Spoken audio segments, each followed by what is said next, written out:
Hello, in this video I'm going to look at the graphs of sine and cosine functions.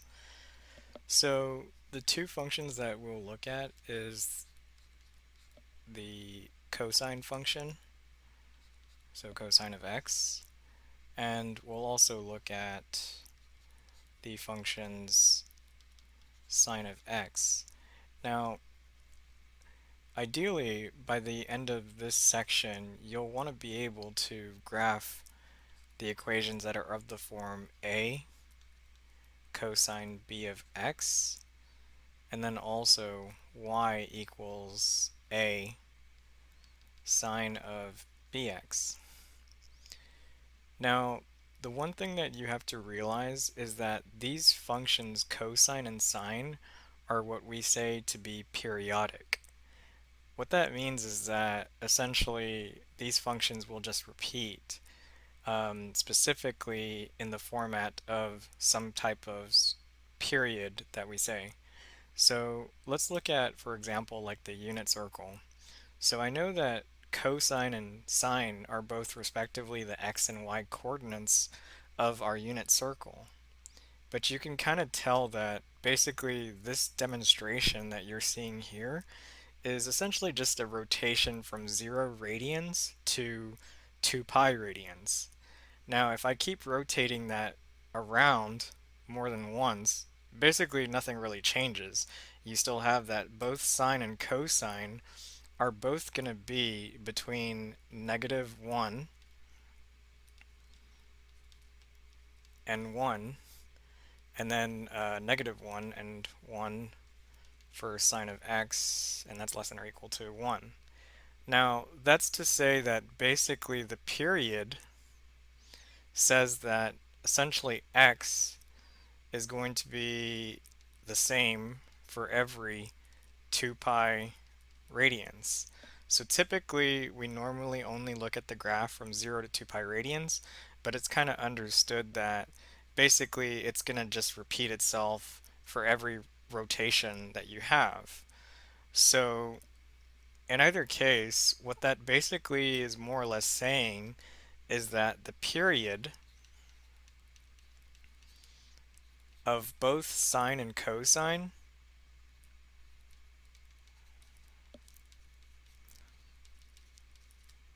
is 2 pi radians.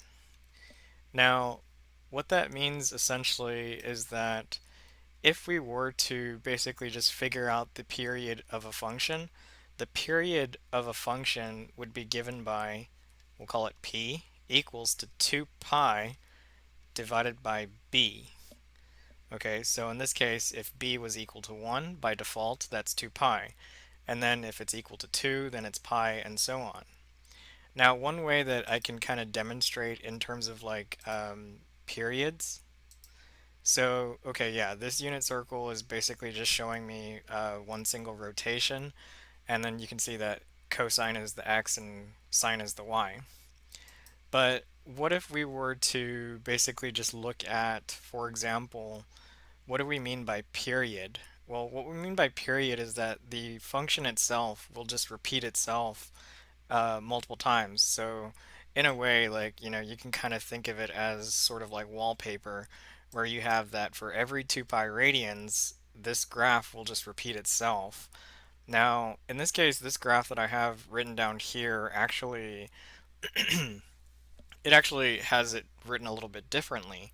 It has it where the coefficient is 2 pi x divided by b. But that's more or less the same exact thing. The only difference is that, it's just the way that the function is defined. So we wouldn't necessarily see it like this, but, it at least gives you an idea, like what is the b doing to the equation? Well, if you think about it, if you make b very big, then in that case, it's more or less just widening the yeah, it's just widening the equation, or it's kind of like stretching it. Whereas like if I make it smaller, it's more like a compression. So in either case, that's exactly what the B is acting as. Aside to that, yeah, it's just making the period a bit different, but it's also doing compressions or stretches horizontally in this case. So in this sense, like the thing about period is having to do with more or less just like how many cycles it takes. Now, I normally like to relate it to the circle though, because in this case I can actually relate it a little bit better than using the previous graph that I used. So like for example, the way that I kind of think about this is that my function sine or cosine, it has respectively that it rotates around the unit circle within four quadrants. So in that case, I can take 2 pi and divide by 4, which means that I have that this graph that we're going to try to obtain, it moves in kind of like phases of pi halves. So like 0 to pi half, um, pi half to pi, and then pi to 3 pi over 2, and so on. So like for example, let's say that you're looking at 0 to pi over 2, pi over 2 to pi, pi to 3 pi over 2, and then back from 3 pi over 2 to 2 pi. Now, basically for cosine, so like let's say that this was for cosine of x. Well, for cosine of x, you would have that it goes from 1 to 0. Then it goes from 0 to negative 1, and then it goes from negative 1 to 0, and then back again from 0 to 1. Now, similarly, you can do the exact same thing with the sine function. So like if you were to work the sine function, sine of x, well, basically all that you're doing is you're just looking again at these coordinates. So like for cosine, I went from 1 to 0 and so on. So from sine, I'm going from 0 to 1 and then from 1 to 0 and so on. So I can just repeat that process so that way I kind of know like what are my points going to be. Now, I'm probably just going to go ahead and just write, like for example, like 0 to 1 because I know that the phase shifts in this case are from 0 to pi over 2. So we'll just kind of work with that. So like from 0 to 1, and then from 1 to 0, and then from 0 to negative 1, and then from negative 1 to 0. Now, what this basically means is that we can actually use this pattern to get us both of the graphs of the equation. So let me demonstrate with the graph of cosine. Okay, well, we have that we can just draw our x-axis. Now, the thing of which that you should definitely know is that for cosine, the period is 2 pi. So again, we're just looking at it from 0 to 2 pi. So we'll just write 0, we'll write x, we'll write y. Now, we want to write this in phase shifts. So that's pi over 2, and then that's 3 pi over 2. Now, what we want to do essentially is just plot the points respective to the x-axis and y-axis. So we have that this function, it starts at basically at 1. So we have that it goes from 1 to 0. Now, we'll just plot it like this, like we'll do like that. But then it goes, yeah, it goes from at 0, it's going to be 1. And then at pi over 2, it's going to be 0. So we'll just put a mark right there. Now at pi, it's going to be negative 1, so that means that it's going to be like somewhere down over here. But then at 3 pi over 2, you have that it's going to go to 0, so it's like it's coming back up. And then it completes its cycle by going over here. Okay, now here's where it gets a little interesting because I want to draw basically a graph that connects all these points in this manner that has doing, those shifts from those quadrantal points. So we'll just draw it to our best ability. Okay, so I have something like that, and then I have like that. Okay, so basically this is the graph of cosine. but it's only from 0 to 2 pi that I'm actually graphing it. But don't be mistaken, the domain is still negative infinity to infinity. The range is from negative 1 to 1 inclusive. Now, in this case, you could say, yeah, the period is 2 pi, okay? So just be sure that you're aware that the period is actually just 2 pi. Now, I need to go ahead and just label this point down over here, which we said is negative 1. Now, this is the graph again of cosine of x. So you just have to kind of remember that, okay, it's a graph that looks something like a parabola. Now, of course, if we were to, introduce some stretches, we can do that. But let me just go back to my graphs. So for example, with cosine of x, this is the graph of cosine of x, but let me just go ahead and make the 1. So that way you kind of see that, okay, this is the graph of cosine from 0 to 2 pi. Now 2 pi is about 6.28, which, see right there, it says 2 pi comma 1. That's perfect. And then that's 0, 1, and then that's pi negative 1. Of course, respectively, that's pi over 2, 0, and that's 3 pi over 2, 0. Now, you're more than welcome to use these graphs. That way it kind of helps you in terms of like, figuring out like how do I get the graph of cosine of x and what happens when I introduce a constant b? Like what if I make it big? What if I make it small? Okay, what is it doing? And so on. Now, it might be the case that I'm not sure, like if we went over here back to how we were looking at the uh, like this function over here, if I make it big, it's actually making it wider. But in actuality, based on the definition over here, it's actually the opposite effect. So, try not to get too confused on, like what's the difference between this graph and that graph. It's just relative to like the coefficient that we put over here. So this is 2 pi over b. Versus over here, we're just putting a b. So typically you will use this graph actually. This graph is mainly so that you can just get the idea of like what's going on in terms of the periodicity. Um, or if you just want to get an idea of like, what's happening to the graphs respectively. Okay, now I kind of want to do the same thing with sine. Okay, so this graph, it's a little bit of a weird sketch, but it's okay. So we have that's the graph of cosine. Now the other thing of which that we will add in there is amplitude. Amplitude is basically, essentially it's taking the min and the max and kind of just taking the average of that. Now basically it's just going to be 1. That's because it has a maximum of 1 and a min of negative 1. So essentially, we would have that an amplitude can be implied by a coefficient merely in front of the function. So if we look at, for example, the graph of sine, well, it's more or less the exact same thing. Okay, so we go ahead and we just draw our x and y axis. So,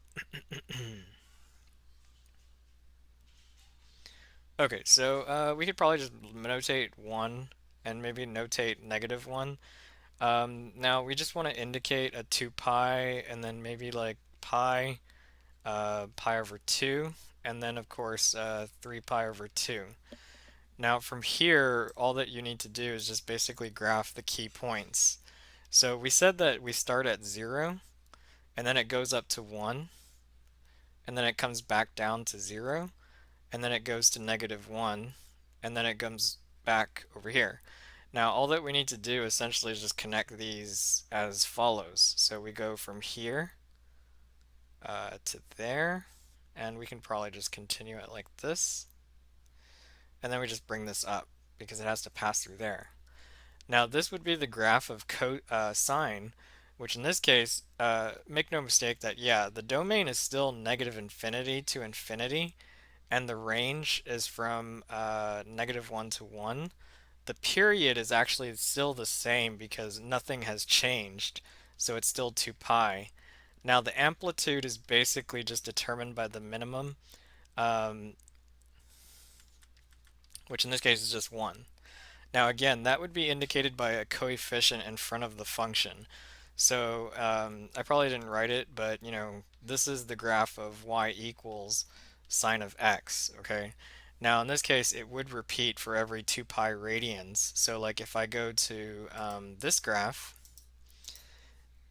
I can see that, from 0, 0, here's my point, then it goes up, then it comes down, then it goes down even further, and then it comes back up at 2 pi. Now, of course, like if I was to increase this value, see like the compression that's happening with the sine function. You have that it's completing more rotations a lot faster within the 2 pi radians, because 2 pi radians is like way over here.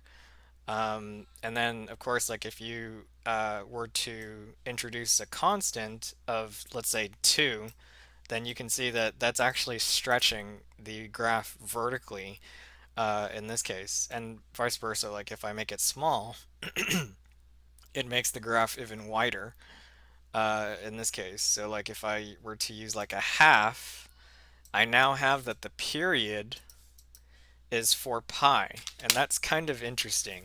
That it's basically extending the graph in this case, like it's making it a lot slower in this sense. So in this case, like we have basically the two graphs as follows.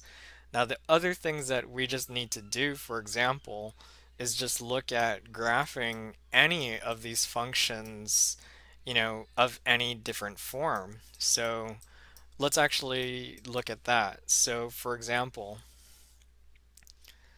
let's say that we want to graph y equals to 2 cosine of, we'll just say pi over x. Okay, now there's a lot that's going on here, for example, but the main thing that I need to realize is that first off, I need to find both the period and the amplitude. Now the amplitude is going to be pretty easy, but let's go ahead and just look at the period. So I have 2 pi divided by the coefficient pi, which equals to 2. Now, mind you that basically, remember how I was saying that it moves in phase shifts. So there's four quadrants, so 2/4 is a half. So now I know that basically I'm going to have that we're going to go from 0 to 1/2, and then from 1/2 to 1 to 3/2, and then back to 2. Okay, so we have that that goes to 2. Now in this case, this still corresponds to the same exact values, by the way, which we don't need to worry about that in a way. We don't have to worry about it. So, for example, we know that the amplitude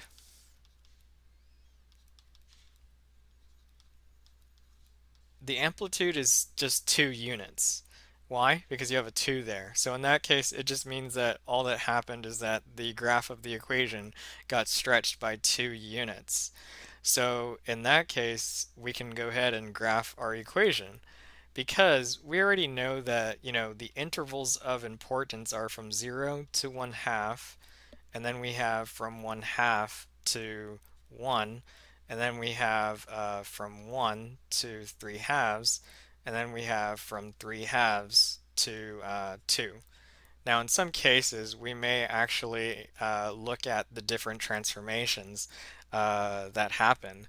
So, for example, we can make probably like a table where we have the x is 0, 1/2, 1, 3/2,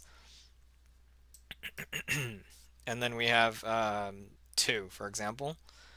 But let's say that, we were to say, okay, well, what about 2 pi x? Well, 2 pi x is just basically going to be 0, and then that's going to be, let's see, was it 2 pi x? No, it's pi x. Okay, yeah. It's pi x, so let's just get rid of that. that should be pi x. Okay, now that means that this will be pi over 2, and that this will be pi, and that'll be 3 pi over 2, and that'll be 2 pi. Now, the thing about this though is that now you're plugging this into your cosine function. So like if I have like cosine of pi x, well now I know that basically this is cosine of 0, which is just 1, cosine of pi over 2, which is 0, cosine of pi, which is negative 1, and then I have another 0, and then I have a 1. Now, in either case, like, each of these movements represents kind of like a rotation or a phase shift in either case, along the unit circle, that is. But we have that furthermore, you have that this needs to be multiplied by 2. So we have that, if you include cosine 2 pi over x, then that's just going to give us the following, uh, it's going to give us the following measures like 2, 0, negative 2, 0, and 2. So in this case, we can actually go ahead and just draw the graph based off of our information. Now, in some cases, you might have actually just said, well, why don't I just draw my axis and then just, work from there?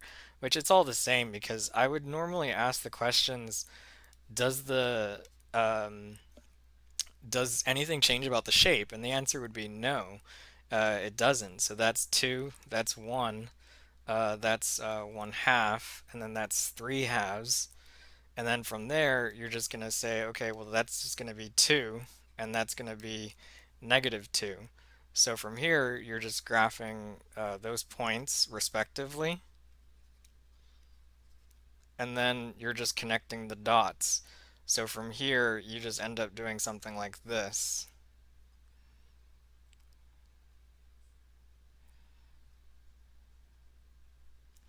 of which in this case, you have that the domain is still going to be from minus infinity to infinity, but be careful with the range, it's from negative 2 to 2. Okay, and again, the range is based on the smallest value, which in this case is negative 2, and the largest value, and just taking the average of those two, um, or the distance, if that makes sense. Okay, now the other thing of which that we can probably look at, and we can probably verify that graph, by the way. So our graph was pi x. So let's actually just change this, and then we can probably just get rid of this for a minute and just say that we have pi. Um, and then our a was 2. Yeah, so see like how this is 0, or this is 2, 2. And that's 0, 2, and then that's 1 half, and then that's 1, and then that's negative 1 half. It looks more narrow, but in either case, it's just a scaling thing. So it's all the same in actuality. Now, if we wanted to, we could actually just graph another equation. So let's say that we wanted to graph the following equation. So let's say that we wanted to graph negative 1 half sine of, okay, let's say that, for example, that we have sine of, um, let's see, we'll probably just do x over 4. Okay, so let's say that we wanted to graph this equation. Now, the first thing that I notice is that the amplitude is a lot different. Okay, so the amplitude for this one, it's 1 half units, meaning that it's actually shorter. But also notice that there's a reflection that will happen because of the negative 1 half. Now the period is still the same more or less. You're just going to take the 2 pi and you're going to divide that by 1/4. Now what that gives you is 8 pi. Now that's telling you that the graph has a period of 8 pi, meaning that it's going to move very slowly. So in that case, like if you kind of think about it in terms of an interval, It's more or less the same exact thing because you know that it goes from 0 to 8 pi. Then you know that the midpoint is 4 pi, and that the midpoint is 2 pi, and that the midpoint is, let's see, 2, that'll be 6. Okay, so that's going to be 6 pi. Okay, now note that as you plug these into the equation, it's going to give you more or less the exact same thing in terms of the shape. So the shape still stays the same, and we'll just draw like a little version of the sine equation. So like it looks something like this. Uh, let's do like that. Okay. Now, in this case, like we can actually just speed up the process by going ahead and labeling everything appropriately. So like for example, if we go ahead and we do that, this is going to actually speed up the process. So we'll just draw our x-axes. So that's x, and that's going to be y. And then we have 8 pi. Now, of course, I need to divide this into sections. So I have 2 pi, and then I have 6 pi. Now, of course, we can basically probably label this as our 1/2. And let's see. Let's do negative 1/2. Okay, so we have negative 1/2. Now, remember how basically we said that the equation, because it has a negative symbol, it's actually going to reflect it. So in that case, that means that it's going to still pass through 0, 0, but instead of having that large value at, 1/2, it's actually going to be negative 1/2. And then from there, it comes back up, and then it goes over here to 1/2, and then it comes back down at 8 pi. So all that we have to do here is just connect the graph where we have it goes like this,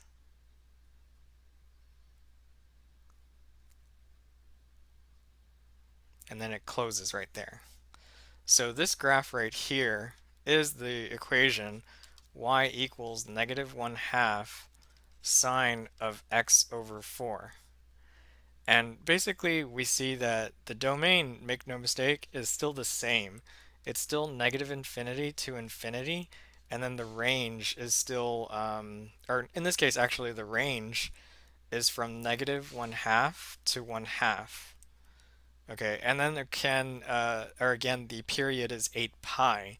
Now, of course, I could probably use Desmos in this case where maybe if I was to disable the cosine function and just change this to, let's see, x divided by 4. And then the a was actually negative 1/2, so maybe we can do this. Okay. Now, see how the graph and see like how I click right here and that gives me 8 pi. I click right there, that's 2 pi, that's 4 pi, and then over there there's 0. And then we can get that maximum of 6 pi over here. Now, of course, this looks way different, but we can probably tweak this a little bit, like maybe change this to negative 1, and then change this to maybe like 10 pi. Now the x-axis is gonna be a bit tricky because like we can probably just do like negative 0.75 and then maybe like 1. Okay, so our graph looks a little bit better now. So see like how it looks a little bit better because in this case we just changed the scale. So you can see that the graph, it goes from 0, 0 down and then it comes back up, then it goes up and then it goes down. Now, notice that if I was to graph the equation y equals sine of x, um, well, y equals sine of x, you'll notice that there's a lot, there's a big difference between that graph because you can see that basically it got extended or stretched horizontally. It got reflected, and that's about it, really. Because you can see that in from 0 to 8 pi, it can complete 4 cycles because you have that the original pi or the original period would be 2 pi. Okay. So in any case, like what you can kind of do with these graphs is kind of like, mess around with the coefficients and then see like what each of these may give you. And you can always change these constants to C and D. That way, you can probably have more options to play with. Now check this out. What if I was to draw this graph right here, like both of them? Like I'd go ahead and I put regular amplitude of 1 and then a regular compression of 1. But like see like how the graph, they look very similar in actuality. Like you have that, they look very similar. And, maybe I might ask that as a question where I might ask, like, why are these two functions similar? And the answer is that it's because they have this, they're co-functions of each other. Now, the other thing of which that, you know, you'll need to do, for example, is basically try to determine the equation of you'll have to determine the equation of a graph, um, or you'll have to kind of determine the equation from a graph. So, for example, if you were to have an equation that looks something like this,